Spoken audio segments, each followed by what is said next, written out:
Duduk bersanding Simarapulai, memakai kebaya sungguh serasi. Jumpa lagi kita di Bual-Bual Santai, obrolan cerdas menginspirasi. Assalamualaikum warahmatullahi wabarakatuh. Kali ini kita akan berbincang dengan tokoh yang istimewa. Beliau boleh dibilang merupakan salah satu pelaku sejarah perjalanan Provinsi Riau.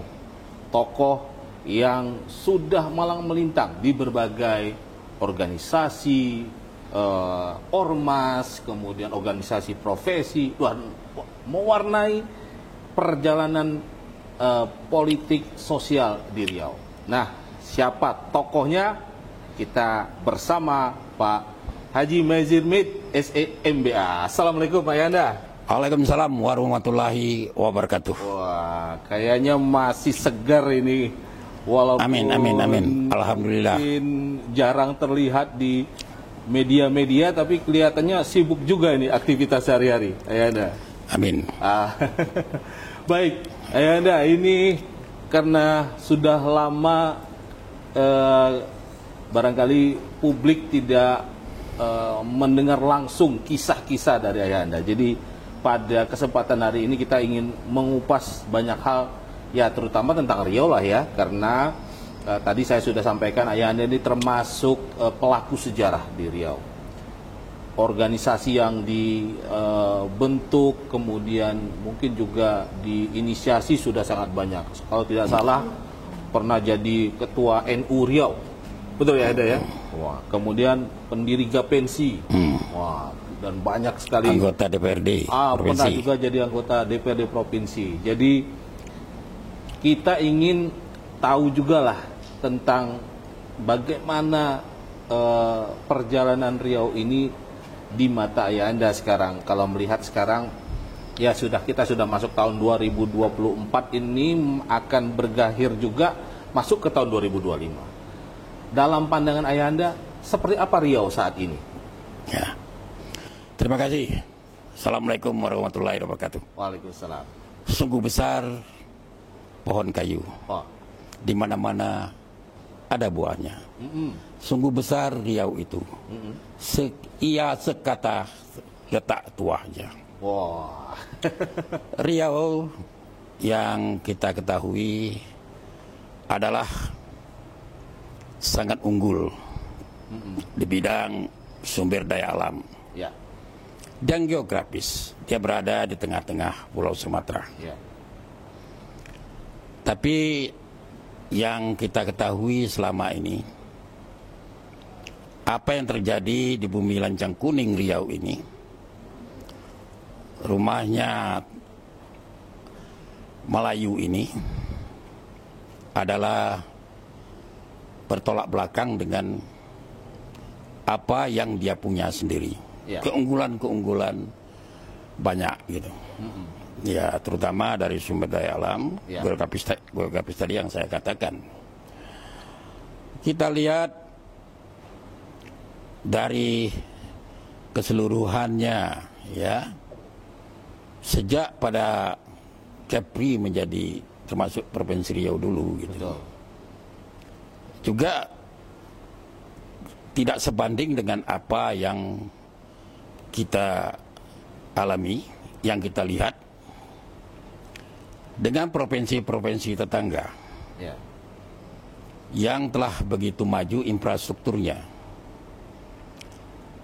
Ya, saya sebagai pengusaha, entrepreneur, saya telah melalang buana ke seluruh bumi Indonesia ini. Sudah keliling Indonesia ya? Dan kita melihat, kalau kita bandingkan dengan apa yang kita punya, dengan apa yang kita dapat hari ini, yang kita harapkan, ya seperti infrastruktur gitu. Infrastruktur jalan-jalan, ya, jalan-jalan kita ini kalau ya boleh kita katakan bahwa kalau kita dari daerah provinsi tetangga, katakanlah kita dari Jakarta gitu, kita lewat Lampung, kita lewat Palembang, kita lewat Jambi, Sumbar, kita tertidur, ya, Tapi kita terbangun apabila sudah masuk Provinsi Riau. Kenapa gitu? Karena kita dibangunkan oleh lubang-lubang yang di jalan itu gitu. Ya, betul. Berapa parahnya gitu ya. Ya, infrastruktur lain sebagainya ya. Tidak dibenahi gitu. Juga daripada pelabuhan kita ya. Ya kita lihat seperti Pelabuhan Samudra, Dumai ya, dan Kuala Ino dan lain sebagainya.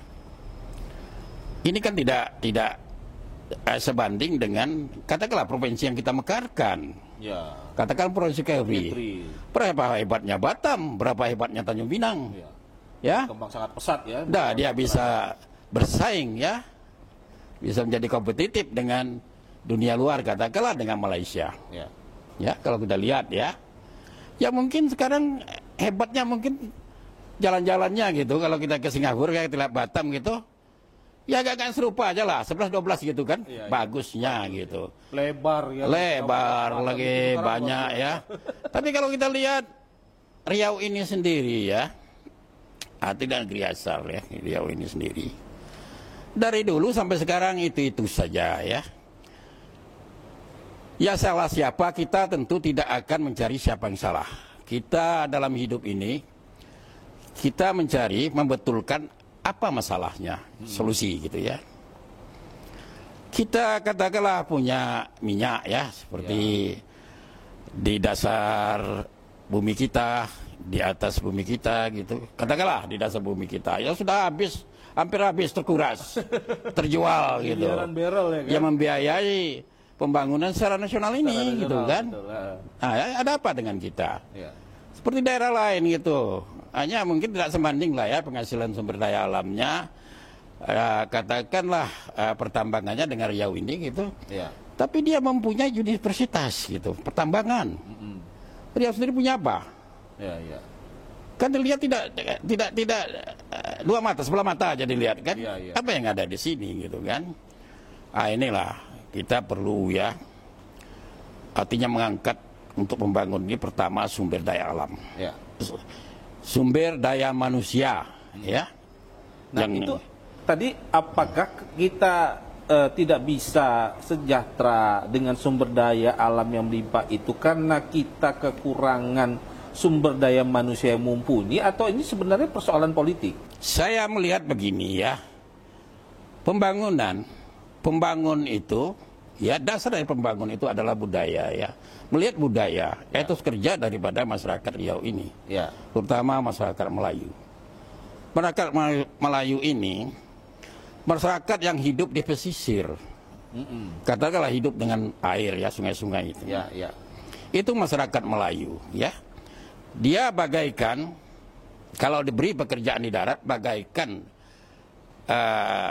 ikan air tawar, dimasukkan ke akuarium, diberi air laut, ya, matilah dia. Kalaupun tidak mati, gelagapan dia. Jadi harus tahu itu, gitu. Itulah yang harus kita apakan, titik temunya gitu, harus dicari gitu. Bukan artinya orang Riau itu pemalas, bukan orang Riau itu artinya katakanlah etos kerjanya tidak begitu mapan, ya, sumber daya manusianya kurang. Katakanlah seperti itu, tidak gitu. Ya, ya. Tapi menempatkan sesuatu itu tentang perencanaan pembangun itu pada tempatnya, solusinya itu tadi gitu. Mencari apa yang harus dibangun di bumi Lancung Kuning ini, yang tepat gitu ya. Artinya disesuaikan dengan karakter masyarakatnya gitu. Itu tadi disesuaikan dengan karakter masyarakatnya ya, budayanya ya. Kita budaya Melayu ini katakan pemalas, siapa bilang pemalas? Ya. Dia pagi sholat subuh itu dia sudah bangun, sudah membelat, sudah memancing, dan sudah menjala, lain sebagainya. Ya, ya. Sudah bercocok tanam dan lain sebagainya. Cukup mandiri. Dia tidur, dia buat tempat tidurnya tingkatnya sendiri, gitu ya. Lain sebagainya lah, gitu. Jadi Melayu ini sebenarnya sudah tersohor sejak zaman dulu kala ya. Dia seorang pelaut ya, pelaut. Cobalah kita dendang nyanyian pada zaman dulu tuh. Ya, katakanlah nyanyi-nyanyian itu ya, banyak lagu-lagu Melayu ini yang motivasinya gitu. Ya seperti dia raja di laut gitu katakanlah, dari Indragiri ke Mekah berlayar, lagu-lagu alun-alunan itu masa lalu itu kan cukup heroik gitu. Mengenang kita, mengingat kita betapa hebatnya orang Melayu pada zaman itu, pada dahulu kala itu. Nah, begitu juga pahlawan-pahlawan Melayu. Jadi itu kan. Tapi apakah begini, ada sering jadi diskusi-diskusi itu muncul bahwa orang Melayu ini kan terbuka, ya Anda ya, menerima siapa saja. Cuma kadang niat baik, sikap yang terbuka ini justru dimanfaatkan, dianggap menjadi sebuah, ya dalam tanda petik jadi kelemahan tersendiri, dimanfaatkan oleh orang-orang luar misalnya untuk mengeksploitasi baik orangnya maupun SDA-nya, namun tidak memperhatikan pembangunannya.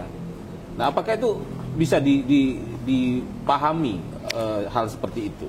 Itu tadi pengenaknya kan, pengenak cerita itu adalah di mana bumi dipijak, di situ langit dijunjung. Itu pengenak. Pengenak gitu, kata. Pengenak kata. Tapi tahu enggak? Itu saya katakan, pembauran itu sendiri harus terjaga, terjaga sosial dan lain sebagainya. Karakter orang Melayu itu dengan karakter pendatang itu beda gitu. Katakanlah bertutur kata, bersopan santun dan lain sebagainya, sah budaya, tidak bersinggungan gitu. Jadi orang Melayu ini, ya itu dia tidak mau artinya terlalu bertengkar, terlalu ngotot, terlalu lain sebagainya gitu. Tidak seperti saudara kita pendatang. Mereka ini dengan dari daerahnya ke Riau ini sudah siap semuanya. Memang dari legalitas dan lain sebagainya gitu. Dan siap dengan tantangan. Nah itu tadi gitu. Jadi dari itu hendaknya kita berpikir begini ya. Saya memang ya pengusaha gitu ya. Katakanlah saya pernah jadi kontraktor ya, dan lain sebagainya gitu ya. Saya juga mendatangkan para anak Melayu ya, anak keponakan kita tuh dari pedalaman-pedalaman itu ke Pekanbaru ini gitu, beberapa orang ya. Tapi yang datang itu boleh dibilang 80% tidak punya legalitas. Padahal sudah beranak pinak gitu. Ini siapa yang salah? Siapa yang salah? Saya minta itu dulu. Coba itu dilihat ya. Siapa yang salah? Kenapa? Sebab segala fasilitas negara ini yang diberikan harus punya KTP. Kalau dia tak punya KTP, bagaimana dia mendapatkan fasilitas? Semuanya tanya soal KTP. Tapi yang saya bawa itu, yang datang saya bawa bekerja dengan saya itu, 80% saya bilang kan malahan sudah beranak pinak, tidak punya legalitas, tidak punya KTP itu. Siapa yang salah? Nah itu harus kita begini ya. Harusnya saya minta ya para penguasa ya, terutama penguasa di kabupaten kota, jemput bola lah ya kepada mereka ini. Karena mereka ini itu saya bilang di pedalaman-pedalaman itu gitu. Artinya janganlah dipersulit ya. Janganlah dipersulit secara pemanggilan legalitas ini gitu ya, dengan segala hukum, undang-undang dan peraturan lain sebagainya.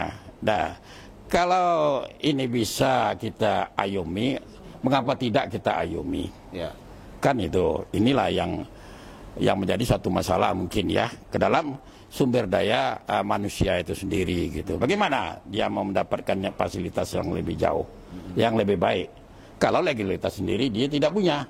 Kalau dia tidak diproteksi, tidak dibantu gitu. Nah itulah, saya harapan itu. Ini perlu satu perhatian khusus dari pemerintah daerah bahwa ada masyarakat yang termarginalkan, yang belum tersentuh pelayanan ini harus dijemput bola untuk dibantu. Karena memang kalau kita lihat sering juga kasus-kasus konflik agraria, misalnya konflik pertanahan, itu udah turun-temurun tinggal di kawasan itu bisa dirampok tanahnya ya. Ya itu tadilah, itu yang saya bilang, membangun itu kan dengan budaya gitu kan. Apa sebenarnya yang ada di daerah itu ya, adat resam di daerah itu mesti didudukkan ya. Ya sebabnya ya masalahnya letaknya kalau kita secara kasar saja merampas hak-hak manusia ya, hak-hak daripada anak negeri kita sendiri ya, Nah, ini sampai di mana gitu. Mereka ini kan artinya bukan mereka artinya mau menerima apa adanya, tidak ya. Begini, ya sekarang kita seperti inilah ya, kita meredam, tetap membakar hutan dan lain sebagainya. Melayu itu tahu enggak dulu? Dia sudah bertani 2 hektar, dibakar dia, tumbuh, berkembang, dan itu menghasilkan, dia pindah lagi gitu. Mungkin perlu apa ya, artinya perlu pembelajaran, perlu pemberitahuan dan lain sebagainya. Nah ini, ya kalau kita hidup di kota saja kita tak bisa melihat itu kan. Pada kenyataan itu ya kita tidak tahu. Coba tolong sampai ke pinggir-pinggiran itu. Sebab secara geografis Riau ini ya, Provinsi Riau ini, nah kita itu perlu sekarang itu pemimpin muda ya. Pemimpin muda yang energik gitu ya, dua-duanya energik. Saya lihat pemimpin sekarang yang terpilih sekarang ini, dia bisa sampai ke ujung-ujung daripada sumber daripada masyarakat itu sendiri, ya kemana-mana ya. Sebab dari infrastruktur Riau ini kan banyak terjangkau. Dari sini ke Koleno aja coba bayangkan ya, dari yang apa lagi itu, padahal itu kan jalannya kan kalau diperbaiki ya, kalau diperbaiki itu ndaklah begitu repot. Orang rawa-rawa lautan yang bisa orang timbun dibuat jalan lagi. Mereka ini berdua ini pemimpin yang sudah berbagi rasa ya, pemimpin yang indoor dan outdoor gitu ya. Kita melihat di situ. Kalau saya boleh sedikit lebih tinggi ya, pemimpin yang paripurna lah saya lihat ya, yang energik gitu ya. Ya dengan pengalaman masing-masing lah gitu. Ya kita lihat daripada niat, dia lihat ya, niat dan jejak rekam kepemimpinan Ananda Wahid dan juga Adenda Arianto ini gitu. Ini dua-duanya pemimpin ya yang punya rasa petarung yang tinggi. Dia ini tosakan kalah gitu, draw aja dia tidak mau. Kita lihatlah pembangunan Riau ini kan, betapa hebatnya ya Ananda SF Arianto itu bekerja gitu dari dulu gitu. Kita lihat itu kan, dia rasa memiliki, mana yang perlu dibenahi dia benahi, tak tahulah orang mau mengatakan macam-macam, tak tahulah gitu kan. Yang penting dia benahi semua. Coba kita pembangun Riau ini kita lihat. Jadi, nah itu orang hanya berkata-kata ya, orang hanya berbincang-bincang, dan orang hanya bercerita, tapi dia melaksanakannya gitu. Nah inilah yang harus kita artinya satukan. Kita melihat sosok pemimpin pemberani itu sangat dibutuhkan Riau sekarang. Barangkali saya teringat juga masanya Pak Rusli Zainal. Ini juga termasuk mungkin dicatat dalam sejarah Riau pemimpin yang berani mengambil gebrakan-gebrakan ya. Dan itu isu-isunya saya dengar ada peran ayahanda juga dulu waktu menaikkan Pak Rusli Zainal ini. Nah ini sikap tegas dan keberanian seorang pemimpin itu seberapa penting agar pembangunan di Riau itu bisa lebih cepat. Termasuk mungkin kita berkomunikasi dengan pusat ya, seperti apa itu? Ya, begini. Kita sudah terlatih ya. Kita ini terlatih dengan ya pelaksana gitu ya. Terlatih dengan suatu kerja-kerja yang mungkin kerja keras gitu ya, kerja keras. Ya saya dengan Pak Rusli itu ya dari dulu lah, di pensi, di Kadin, di mana-mana ya. Saya sering berdua keliling Indonesia ini juga berdua ya, sama-sama organisator, sama-sama menyenangi masyarakat ya, berorganisasi gitu. Jadi apa yang sudah dikerjakan, apa yang sudah dimaui gitu ya, kita sudah mengerti gitu. Jadi itu tadilah gitu kan, dengan segala tantangan. Coba bayangan, kita ini seorang kontraktor lah katakan ya, mendapatkan sebuah proyek itu paling sedikit kompetitif kita kan 10 kontraktor. Itu yang harus kita kalahkan untuk mendapatkan satu proyek. Nah, kalau kita artinya berjiwa pesimis, tidak berjiwa seorang pejuang gitu ya, tandaslah itu. Siapa yang bisa begitu? Tak ada bantuan, kami tidak ada bantuan gitu, tidak ada, artinya dibesarkan. katakanlah seperti yang lain-lain ya, seperti kontraktor lain, pengusaha-pengusaha lain. Kata orang ada tulang punggung dan sebagainya, kami tak ada gitu. Saya aja lah dari Riau ini, mana ada proyek itu. Saya banyak proyek, ya yang paling banyak itu di Kepri gitu ya. Di luar daerah lah, di Jawa dan lain sebagainya gitu. Kompetitifnya keras gitu. Nah itu yang kita lakukan. Itu ya. Jadi kalau sudah kita menjadi seorang pelaksana gitu ya. Jadi kalau sudah berada di pemerintahan, nah ini rasanya bagaimana ya? Artinya itu jalan itu sudah kita lalui, sudah kita tempuh gitu. Di mana letak resamnya, di mana letak lubuknya gitu, di mana letak tikungannya. Kita udah paham semua gitu. Kalau itu paham semua dia itu.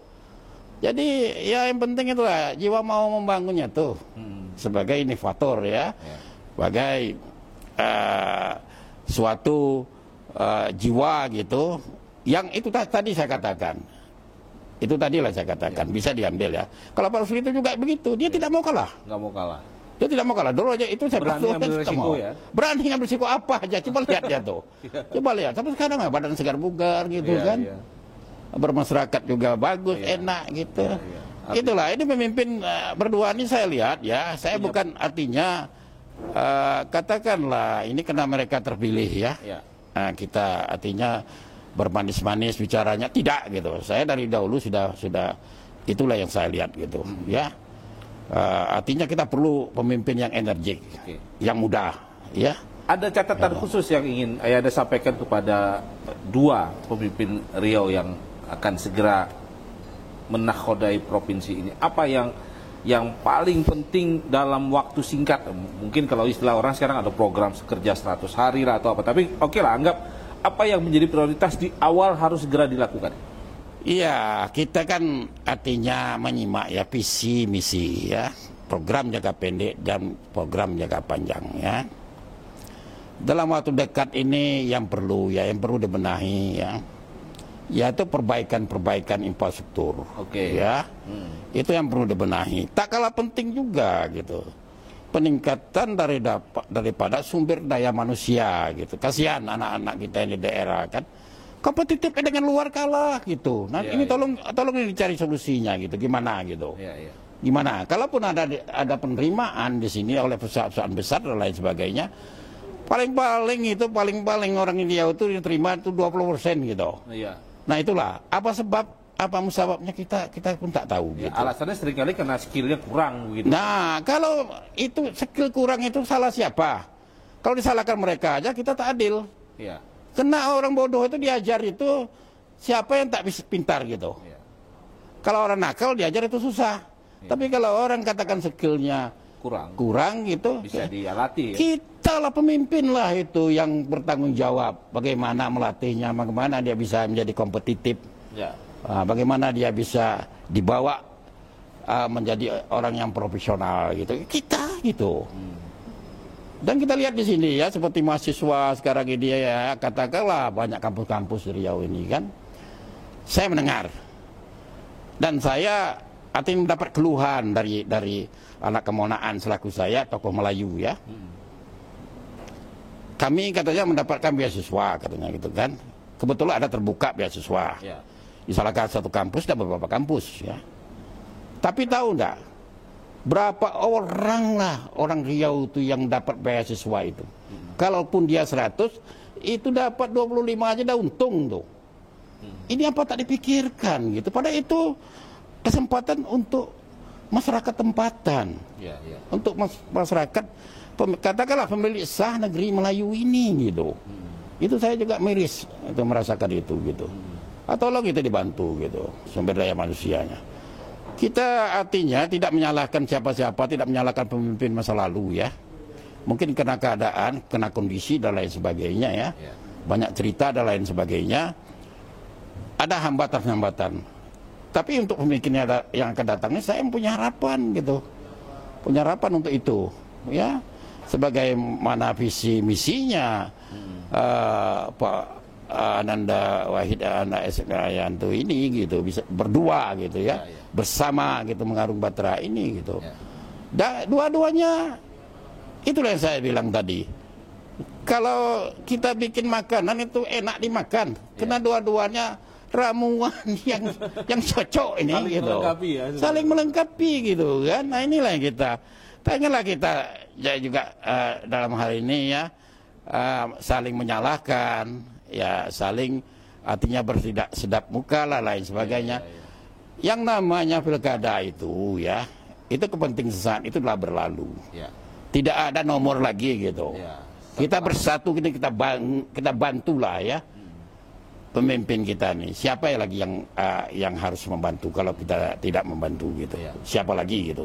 Karena pemimpin itu harus kita ayomi, harus dia mengayom kita harus kita mendorong, harus kita membantu bersama kita untuk itu. Gitu. Artinya ini harus dijaga kekompakannya, kesolidannya. Cuma kadang-kadang ini kan ada juga orang-orang yang nggak senang gitu lihat. Ada pemimpin itu bersama sampai akhir, lalu dipanas-panasi supaya pisah, supaya konflik. Nah itu apa pesannya? Nah itu biasalah, itu biasa. Itu yang trennya sekarang sengkuni yang kita katakan itu kan. Ada sengkuni. Itu biasalah dalam kepemimpinan itu ya tidak jauh-jauh lah, kadang dalam rumah tangga juga begitu kan, ada dari tetangga-tetangga lain sebagainya yang tidak senang. Biarkanlah mereka mau bicara apa, yang penting kerja baik kita ini, kerja lurus kita ini kita kerjakan. Kita bertekad gitu, apapun yang menjadi halangan ya, kerja positif kita ini, kerja baik kita ini harus kita laksanakan, harus jadi dengan sempurna gitu. Mudah-mudahan Riau ini tidaklah seperti katakanlah ya suatu provinsi yang tidak sebanding dengan provinsi-provinsi lainnya.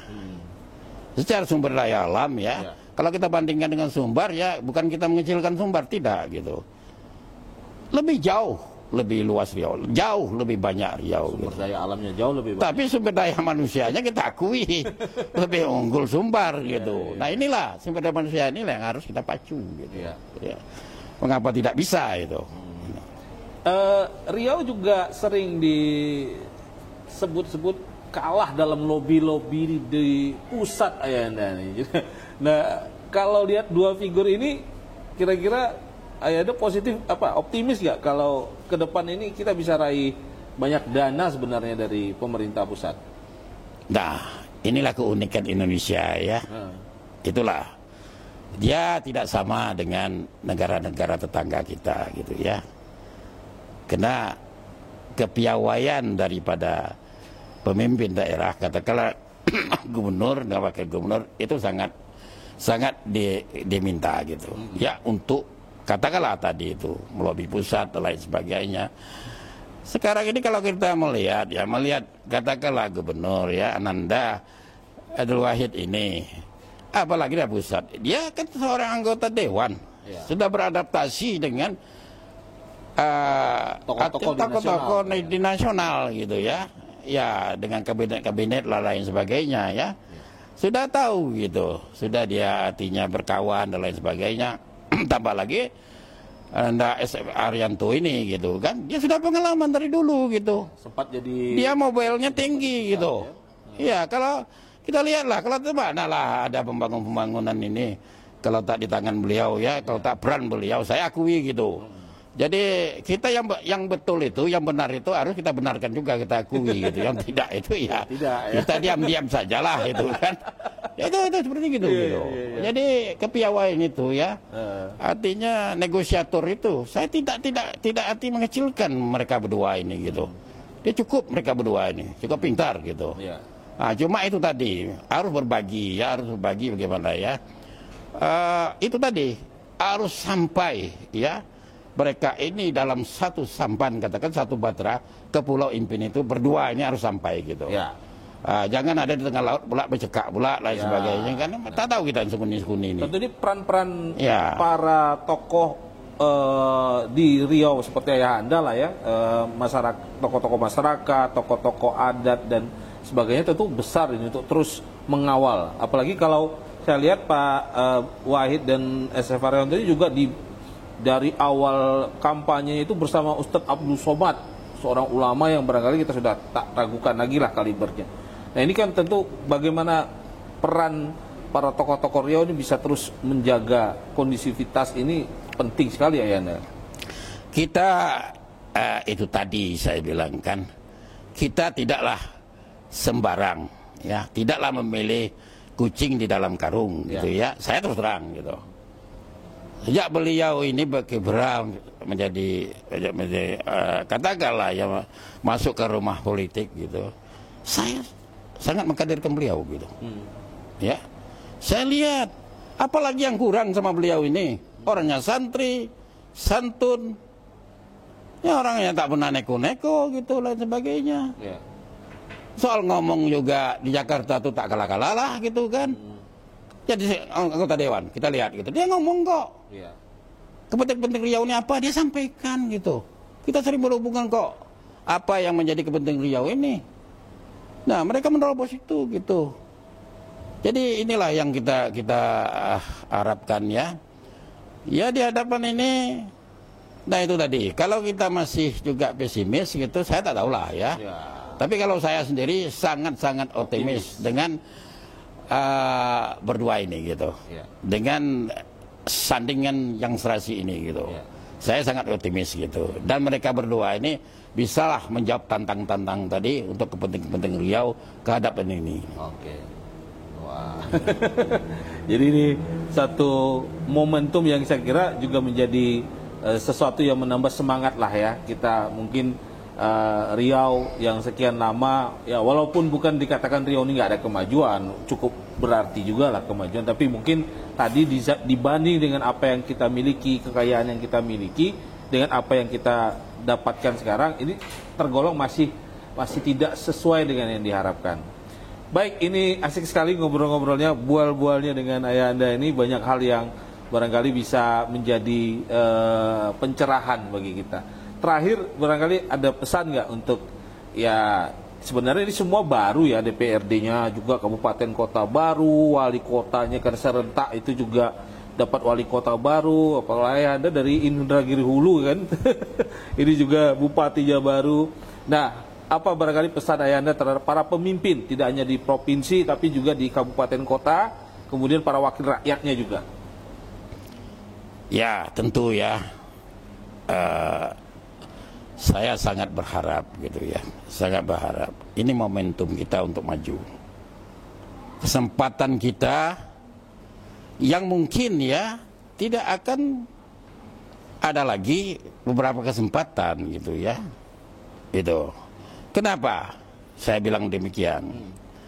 Saya lihat dari gubernur terpilihnya ya, ini sangat akomodatif ya, sangat pilihan rakyat gitu ya. Tidak sembarang-sembarang seorang tokoh adalah Somad itu memilih seorang itu jadi pemimpin. Beliau sendiri diminta menjadi wakil presiden tidak mau gitu. Dia tidak ada ambisi apa-apa kok. Dia kepentingannya itulah kepentingan masyarakat, penting Riau. Dia bilang sayang nih kalau tak jadi. Ah itu. Karena dia meneroka dengan berbagai mana cara ya, bahwa ini pemimpin yang bagus. Berdua ini gitu harus jadikan gitu. Setelah itu saya melihat cara Riau pada seluruhnya pemimpin baru sekarang ya, tambah lagi saya orang Indragiri Hulu kan, itu pemimpin yang terpilih sekarang itu juga mayoritas ya, mayoritasnya bagus, sangat akomodatif, sering berkomunikasi dengan saya gitu. Kalau saya terus terang lah, kalau dulu tak ada tuh, sekarang pemimpin baru sekarang sering berkomunikasi dia. Katakanlah kalau berjumpa itu dia sering memintakan tunjuk ajar ya, dan sering mengulang kapan mau ketemu, kita bisa ketemu lagi dan lain sebagainya. Dan semua acara-acara di daerah dia sering WA saya, beritahu yang ini lagi, ini tuh acaranya, ini dan lain sebagainya. Itulah pemimpin kita, pemimpin kolaborasi yang bisa memberi dan menerima gitu antara kita gitu. Karena kalau saya ini tak berharap banyak lah gitu. Saya terus terang aja lah, ini muka-muka janganlah kasih saya ini proyek-proyek gitu. Saya ini udah tua gitu. Apa yang sudah ada sama saya ini cukup lah gitu kan. Jadi saya kepengen Riau ini saya melihat di akhir hidup saya maju gitu. Saya juga miris gitu ya. Saya sampai sekarang saya sering bepergian gitu ya, bepergian ke katakanlah gitu ya, ke beberapa provinsi gitu, malahan ke negara tetangga. Kemarin saya juga menerima kunjungan daripada pengusaha dari Singapura ya, karena dia ke Batam tidak menemui saya, dia langsung ke sini gitu. Dia berharap di sini. Nah ini kita bisa mendatangkan dolar sebenarnya, mengambil apa ini para pengusaha-pengusaha asing gede gitu ya, ya bisa mendatangkan artinya investasi ke sini, membuat pabrik-pabrik, industri kan. Jadi mereka lah yang bisa berpikir apa yang mesti dimanfaatkan Riau. Kita bawa itu, kita bawa berkomunikasi mereka. Kita tawarkan Riau ini. Apa yang mereka mau? Apa mereka yang bisa investasi? Kalau menurut mereka, saya ini kan seorang itu gitu ya, entrepreneur ya, seorang pengusaha gitu, berkawan dengan itu gitu. Dulunya sangat tersekat gitu, ya kena birokrasi lain sebagainya kan. Kita ajak, kita undang, welcome gitu. Kenapa tidak? Kita kadang-kadang katakanlah mempunyai pelabuhan airport, katakanlah pelabuhan laut, tapi tidak yang tidak berguna gitu. Padahal pada zaman Belanda dulu sudah ada rel kereta api, pelabuhan udara dia bangun, lain sebagainya dia bangun. Kita sekarang ini terus akan menikmati itu ya. Rel kereta api itu aja dijual tuh sama orang sekarang itu. Ya, tinggal lokomotifnya itu, lokomotifnya yang ada di Simpang 3 itu. Itulah kalau dia apa saya daerah kelahiran kalau Ciraku itu masih ada lokomotifnya di situ. Kok mereka bisa, kok kita tidak gitu. Nah ini harus kita tiru ya. Jalan-jalan di Riau ini kebanyakan masih zaman-zaman penjajahan buatannya kan. Nah itu daerah lain sudah banyak tol, sudah banyak ini, sudah banyak itu. Kita mengemiskan belum lah, baru pelepasannya aja baru ada tol yang itu aja baru. Dari mana? Dari Pekanbaru ke Dumai. Orang sudah merata semuanya gitu. Sampai ke hutan itu tol sekarang itu. Nah inilah, ini harus kita perjuangkan kita bersama. Para pemimpin. Jangan kita biarkan pemimpin kita nih dia jalan sendiri gitu. Kita harus bantu, kita dukung, kita sokong. Mari kita bersama gitu. Baik, Ayahanda, terima kasih. Obrolan yang sangat cerdas dan menginspirasi, dan mudah-mudahan ini juga menjadi sesuatu yang disadari oleh para pemimpin-pemimpin baru kita di seluruh kabupaten kota, hasil pilkada ya, termasuk juga gubernur yang baru. Nah tentu tidak akan maju ya kalau juga tidak bersinergi antara gubernur dan kepala daerah di kabupaten kota kan. Jadi ini juga perlu bersinergi. Kemudian jangan lupakan para tokoh, orang-orang tua kita yang tentu sudah lebih dulu melihat, merasakan, ya, mengetahui kondisi. Sering-sering minta tunjuk ajar, bersama-sama kita membangun Riau ini agar menjadi lebih maju lagi. Baik, terima kasih Ayahanda. Ya, terima kasih. Masih kembali. Terima kasih. Untuk bual-bual di TNN Channel ini. Sahabat TNN, demikian bincang-bincang kita, bual-bual kita bersama tokoh Riau, Ayahanda Maezirmit, yang hari ini telah memberikan banyak hal informasi kepada kita, ya tunjuk ajar kepada kita juga semua. Mudah-mudahan ini bermanfaat bagi kita semua. Sampai jumpa lagi. Assalamualaikum warahmatullahi wabarakatuh.